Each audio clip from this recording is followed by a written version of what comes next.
Então vamos lá. Eu vou novamente dar o meu bom dia para todas as mulheres que estão aqui, todas e todos, né? E vamos falar nessa nossa palestra sobre o assédio. Eu tenho um enfoque no crime de assédio sexual, mas me foi proposto também que falasse sobre o assédio no ambiente de trabalho. E lógico, nós vamos explorar esse tema também. Vamos passando então. O assédio, ele está previsto no artigo 216 do Código Penal. E ele é o ato de constranger alguém com o intuito de obter vantagem ou favorecimento sexual, prevalecendo-se o agente de sua condição de superior hierárquico. Por incrível que pareça, é uma das condutas delituosas que mais acontecem em todo o Brasil. É o ato do superior hierárquico, que normalmente é o chefe, e vai constrangendo, obrigando. Constranger aqui é obrigar a pessoa a fazer ou deixar de fazer alguma coisa que não está previsto em lei, com o intuito de obter vantagem ou favorecimento sexual. E aí nós vamos ver as diferentes condutas que representam esse favorecimento sexual. Então, ele se prevalece da condição de superioridade hierárquica em relação à vítima e com ela pratica esta conduta criminosa, tá? Vamos passando. Ou constrange, se prevalecendo da ascendência inerente ao exercício de emprego, cargo ou função.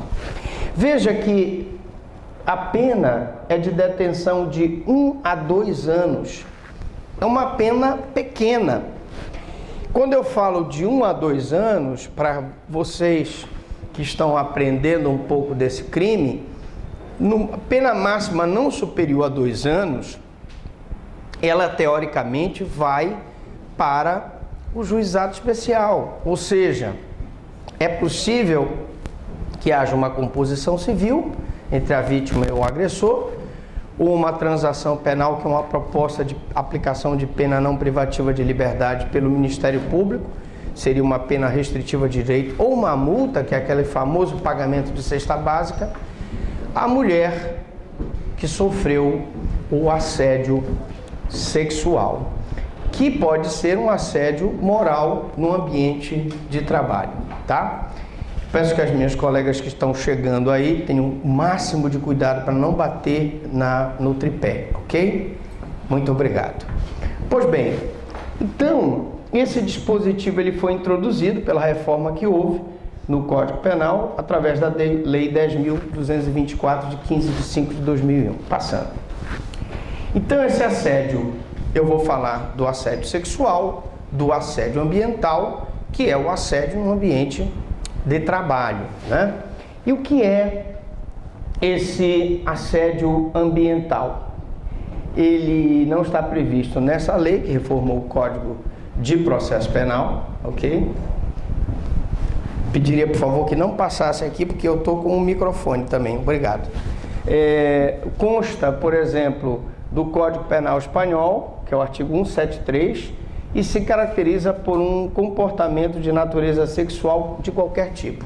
Então, quando nós estávamos fazendo o doutorado na Espanha, a questão da violência doméstica e a questão da defesa desse tipo e punição desse tipo da mulher, defesa da mulher e punição desse tipo de crime, ela é bastante resguardada e bastante combatida e com uma punição mais rigorosa do que nós temos aqui no Brasil. Vamos passando então.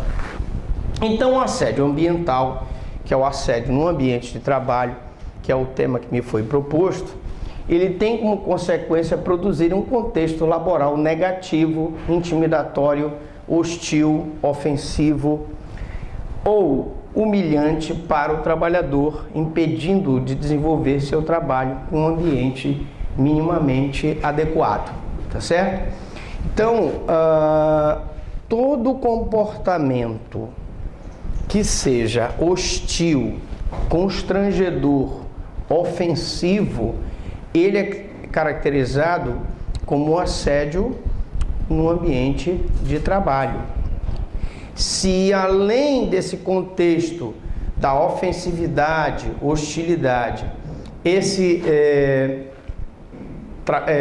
crime, essa conduta, tiver característica sexual, aí eu vou ter o assédio sexual. Então vamos logo delimitar as duas situações. Primeiro, o assédio sexual, que visa algum tipo de favorecimento sexual, e o assédio ambiental, que é o assédio no ambiente de trabalho, que também é comum, que não está tipificado na nossa legislação, mas existem outras legislações, como nós vimos há pouco, no Código Penal Espanhol, como conduta de produzir contexto laboral negativo. E o que é, Dr. Franklin, o contexto laboral negativo?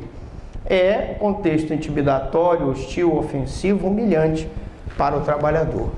Se além dessa questão eu tiver um contexto de favorecimento sexual, seja qual seja, ele vai tipificar o crime de assédio sexual. Vamos lá.